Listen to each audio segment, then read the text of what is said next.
wabarakatuh. Perkenalkan, nama saya Vidi Rwanda, NIM 18060051. Baiklah, saya akan mempresentasikan yaitu kuantifikasi beban kelebihan tergantung pada elastisitas. Yang pertama yaitu elastisitas permintaan. Elastisitas permintaan digunakan untuk mengukur seberapa banyak permintaan barang konsumsi ketika harganya berubah. Nah, baiklah, saya akan menjelaskan dengan kurva. Saya akan menjelaskan kurva elastisitas permintaan. Yaitu yang pertama, P1 ini adalah harga awal sebelum dikenakan pajak. Jadi ketika setelah dikenakan pajak, harga menjadi naik, sehingga Q1 ini adalah kuantitas awal menjadi turun ke kuantitas kedua dan turun lagi ke kuantitas ketiga. Jadi elastisitas sempurna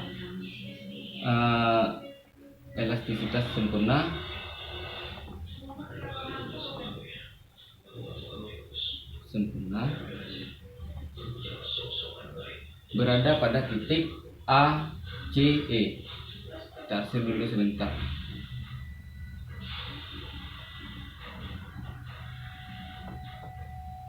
Kemudian inelastis sempurnanya terletak di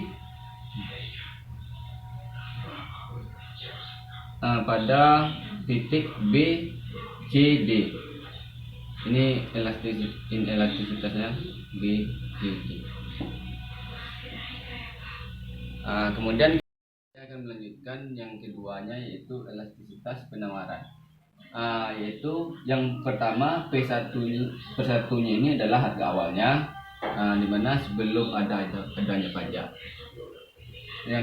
Setelah adanya pajak, harga akan turun. Kemudian terjadi pada P2, yaitu setelah pajak. Setelah pajak ini, kuantitas ini akan berkurang dari Q1 ke Q2, Q2 ke Q3. Jadi elastisitas sempurna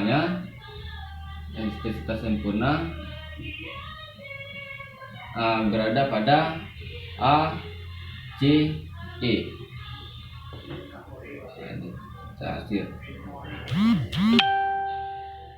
Kemudian sempurnanya yaitu B, C, D. Ini. Itulah elastisitas dari penawaran. Baiklah, kita masuk ke contohnya. Yang pertama yaitu elastisitas permintaan. Kita anggaplah contohnya yaitu rokok. Mengapa saya merokok? Karena rokok ini akan dikurangi oleh pemerintah konsumsinya dan pajaknya akan dinaikkan. Kita anggaplah pajak rokok ini sebesar $1. Jadi kita anggap harga rokok itu adalah sekarang $2. Jadi pembeli itu sellernya itu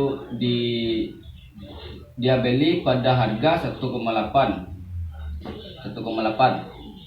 Kemudian orang membeli 2,8. Baiklah, di sini kan nampak pajak yang harus ditanggung oleh pembeli yaitu 0,8, sedangkan pajak yang ditanggung oleh penjual yaitu 0,2. Pada elastisitas permintaan ini memang pajaknya itu lebih ditangguhkan kepada si pembeli. Mengapa elastis permintaan ini lebih tinggi ditangguhkan pajaknya kepada pembeli? Karena permintaannya bersifat inelastis atau tidak elastis. Permintaan harga tidak mengurangi banyak penurunan dalam kuantitas permintaannya. Ketika barangnya inelastis, permintaan harganya naik. Ketika barangnya itu inelastis,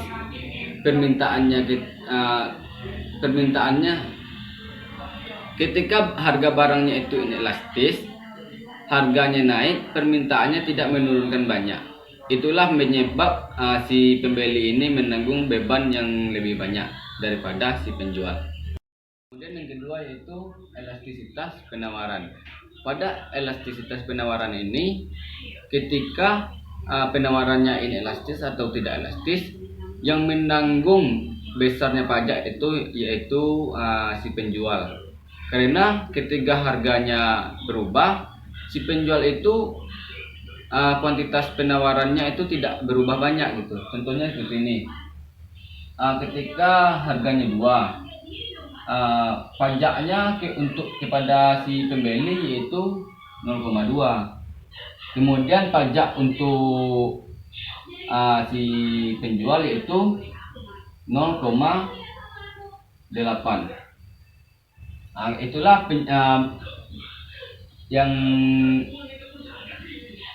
begitulah logikanya dari elastisitas permintaan dan penawaran. Sekian dari saya akhiri dengan Assalamualaikum warahmatullahi wabarakatuh. Kenalkan, nama saya Ananda Marsyani Anandranisa, NIM 18060001. Saya akan menjelaskan mengenai pengaruh pajak terhadap konsumsi suatu barang yang telah dijelaskan oleh pemateri sebelumnya. Sebelumnya pemateri pertama sudah menjelaskan atau membahas mengenai pengaruh pajak terhadap suatu konsumsi suatu barang itu mengenai kuantifikasi elastisitasnya. Nah, selanjutnya saya akan mencoba membahas pengaruh pajak terhadap konsumsi suatu barang yang dapat dilihat dari indifferent curve. Indifferent curve atau kurva indifferent ini terbagi menjadi ada dua. Yang pertama yaitu asumsi pada barang normal, dan yang kedua itu ada asumsi kepada barang inferior. Sebelumnya kita harus mengetahui apa itu barang normal dan apa itu barang inferior. Barang normal itu sendiri merupakan barang yang biasa ditemui dimanapun dan kurvanya memiliki slope yang negatif. Sedangkan barang inferior merupakan suatu barang yang memiliki nilai konsumsi yang rendah dan kurvanya memiliki slope yang positif. Berikut saya akan menjelaskan mengenai barang ini melalui kurva. Yang pertama itu ada barang normal. Barang normal berikut contoh gambarnya, contoh kurvanya yaitu jika diasumsikan suatu kurva itu ke suatu barang, yaitu suatu barang A yang memiliki nilai konsumsi yang sama dengan barang B. Barang normal ini, jika suatu konsumsi barang itu memiliki kenaikan pajak, maka suatu konsumsi itu akan mengalami penurunan dan kurvanya akan bergeser seperti ini. Misalkan ini yang 1, ini yang 0, barang utama, konsumsi utama. Ini yang konsumsi setelah terjadi kenaikan pajak, maka kurva itu akan bergeser ke kanan, bergeser ke bawah dan mengalami penurunan dari AB ini menjadi CD ini, dan kurvanya yang awalnya dimisalkan 2 juta konsumsi, dengan meningkatnya pajak, maka kurva ini akan menjadi konsumsinya sekitar 1 juta konsumsi saja. Jadi dapat disimpulkan bahwa pengaruh suatu pajak terhadap konsumsi suatu barang itu, jika diasumsikan melalui asumsi barang normal, jika pemerintah menaikkan pajak suatu konsumsi itu, maka pendapatannya akan menurun. Misalkan pajaknya dinaikkan sebesar 1%, maka konsumsi atau pendapatannya juga akan menurun sebesar 1%. Yang kedua yaitu barang inferior. Ini barang inferior ini adalah kebalikan dari barang normal. Jika barang normal ini mengalami penurunan, maka sebaliknya maka barang inferior ini adalah kebalikan dari barang normal. Maka jika suatu pajak itu dinaikkan, maka konsumsi barangnya akan meningkat. Misalkan pajak itu dinaikkan sebesar 1%, maka konsumsi suatu barang itu juga meningkat sebesar 1%. Seperti ini contohnya. Ini yang barang 0, sedangkan ini yang barang 0, ini yang barang 0, dan ini yang barang pertama, barang yang setelah terjadi kenaikan pajak, dan kurva AB-nya akan bergeser pula ke kanan, namun memiliki slope yang positif, yaitu mengalami peningkatan pendapatan. Nah, sekian materi dari saya. Apabila ada salah, mohon dimaafkan. Assalamualaikum warahmatullahi wabarakatuh. Assalamualaikum warahmatullahi wabarakatuh. Baiklah, di sini saya akan menjelaskan tentang pengaruh pajak terhadap konsumsi dan tabungan. Materi yang saya jelaskan pertama yaitu pengaruh pajak terhadap konsumsi, yang dijelaskan dengan kurva, yaitu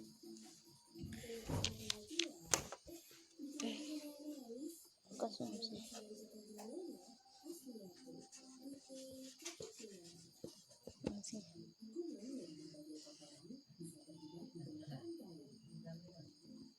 Di sini P1, selanjutnya yaitu di sini P2, demand, S2, S1, dan di bawahnya yaitu Q2 dan Q1.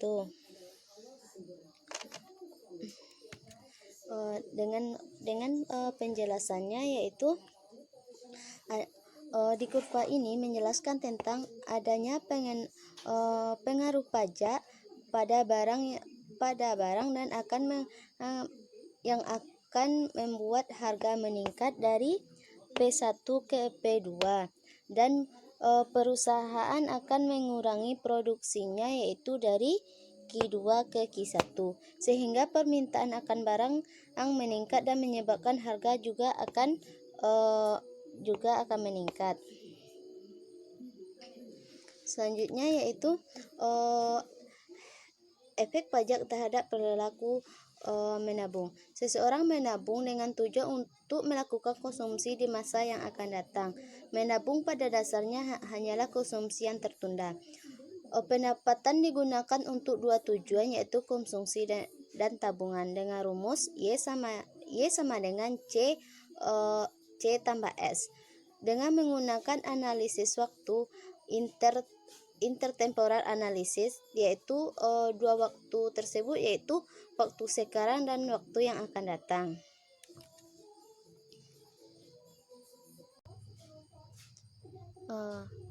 Baiklah, pada kurva ini menjelaskan tentang efek pajak terhadap perilaku menabung. Pada kurva ini keterangannya itu pada titik Y dan X, yaitu pajak yang lebih tinggi dari periode 2, individu menabung dan mengurangi konsumsi sekarang dan untuk membayar beban pajak yang lebih tinggi di masa yang akan datang. Selanjutnya itu titik L dan X. Pada pajak yang lebih tinggi pada periode 1, individu meminjam untuk membayar konsumsi atau bayar pajak, sehingga akan mengurangi konsumsi pada masa yang akan datang ketika pendapatan lebih tinggi dan pajak lebih rendah. Dari kurva intertemporal budget line, pengaruh pajak terhadap perilaku menabung menjadi tidak jelas dan ambigu. Perilaku menabung lebih dipengaruhi oleh bunga, sehingga pada akhirnya berdampak ke konsumsi. Jadi, seseorang melakukan tabungan ataupun pinjaman hanya karena adanya perbedaan antara pendapatan sekarang dan masa yang akan datang, dan pengaruh terhadap tingkat suku bunga. Sekian materi dari saya ucapkan terima kasih. Assalamualaikum warahmatullahi wabarakatuh. Baiklah, saya akan melanjutkan presentasi dari teman saya, yaitu saya akan menjelaskan poin yang C, yaitu tentang dampak pajak terhadap motivasi untuk menabung. Di sini seseorang ataupun kebanyakan orang lebih memilih untuk melakukan tabungan dengan menabung berupa uang tunai. Kenapa demikian? Karena metode simpanan ini lebih memiliki risiko yang sangat rendah ataupun bahkan tidak memiliki risiko sama sekali. Risiko di sini yang dimaksud adalah penurunan nilai tabungan tersebut. Jadi apabila seseorang melakukan tabungan berupa uang tunai, maka risiko yang akan diterima itu sangat rendah, bahkan tidak akan ada risiko sama sekali. Begitu juga sebaliknya, tabungan yang memiliki risiko yang sangat tinggi, yaitu contohnya saja tabungannya itu dalam bentuk saham. Jadi kenapa saham ini, kenapa tabungan dalam bentuk saham ini mempunyai unsur pertaruhan atau memiliki risiko yang sangat tinggi? Karena nilai dari saham ini bisa saja kadang turun dan kadang naik mengikuti mekanisme pasar. Harga saham ini naik apabila suatu permintaan jenis saham itu meningkat relatif dibandingkan penawarannya, dan harga saham ini akan turun apabila penawarannya jauh lebih besar dibandingkan permintaan akan saham tersebut. Untuk mempermudah kita menganalisis tersebut, misalkan bahwa orang yang tidak menyukai risiko. Oleh karena itu, orang yang bersedia untuk hanya memegang sebagian besar tabungannya dalam bentuk tabungan yang mengandung risiko, hanya saja apabila diharapkan akan diterimanya besar. Maka kesimpulannya adalah semakin besar hasil yang diharapkan yang akan diterima, maka semakin besar pula seseorang yang bersedia menanggung risiko. Jadi intinya di sini adalah contohnya saja kita menabung dalam bentuk uang tunai. Tentu hasil yang kita dapatkan tersebut juga sedikit dan resikonya juga sedikit. Apabila kita menabung saham yang merupakan tabungan yang besar, tentu kita harus menanggung resiko yang besar pula apabila terjadi hal-hal yang tidak diinginkan. Baiklah, sekian yang dapat saya sampaikan. Saya kembalikan. Assalamualaikum warahmatullahi wabarakatuh. Perkenalkan, nama saya Stella Yulia Cancer, NIM 180-650. Di sini saya akan melanjutkan materi yang telah dijelaskan oleh teman saya sebelumnya, yaitu pembahasan saya mengenai pengaruh pajak perseorangan terhadap penawaran tenaga kerja. Seperti yang kita ketahui bahwa tenaga kerja itu mereka bekerja mengharapkan upah, gaji, pendapatan, prestis, dan lain-lainnya. Namun dengan mereka bekerja, mereka harus mengorbankan waktu luang mereka tersebut gitu. Lalu saya akan menjelaskan apa sih itu pajak perseorangan. Pajak perseorangan adalah pajak yang diberikan kepada seseorang tanpa mengingat jumlah pendapatannya, tabungannya, ataupun pengeluarannya. Pajak perseorangan ini bisa dijatuhkan sama kepada semua orang, namun bisa juga dikecualikan pada kelompok-kelompok tertentu seperti pajak barang mewah, di mana pajak barang mewah cuma diperuntukkan bagi mereka yang memiliki barang mewah, di mana barang mewah mereka tersebut telah memenuhi syarat untuk membayar pajak, untuk dikenai pajak. Lalu pajak perseorangan ini memungut biaya kepada seseorang, sehingga jika mereka bekerja, mereka harus mengorbankan gaji mereka untuk membayar pajak tersebut.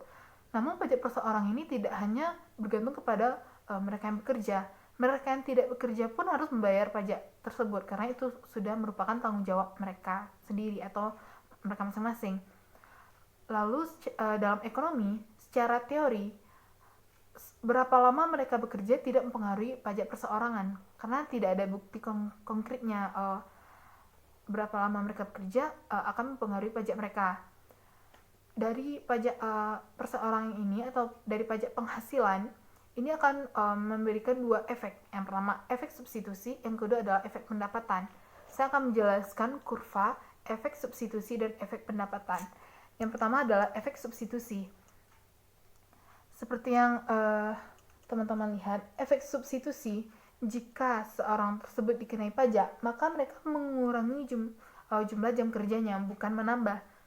Ingat, efek substitusi, adanya pajak mengurangi jumlah jam kerja mereka. Awalnya kita asumsikan Y adalah upah, X adalah jam kerja. Pertama-tama, mereka bekerja pada X1 dengan upah Y1. Namun adanya pajak, orang tersebut pada efek substitusi mengurangi jam kerjanya menjadi X2.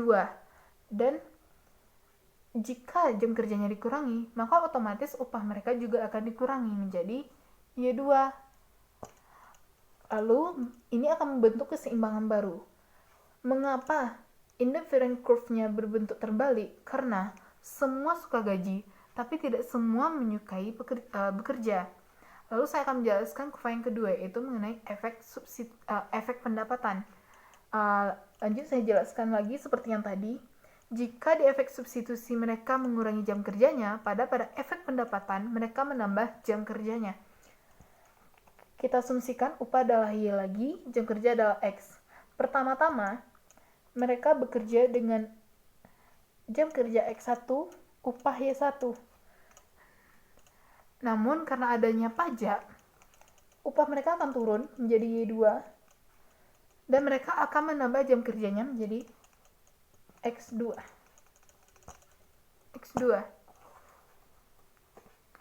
Inilah inilah bentuk kurva dari efek substitusi dan efek pendapatan. Sekian dari saya. Terima kasih. Saya sudahi. Assalamualaikum warahmatullahi wabarakatuh.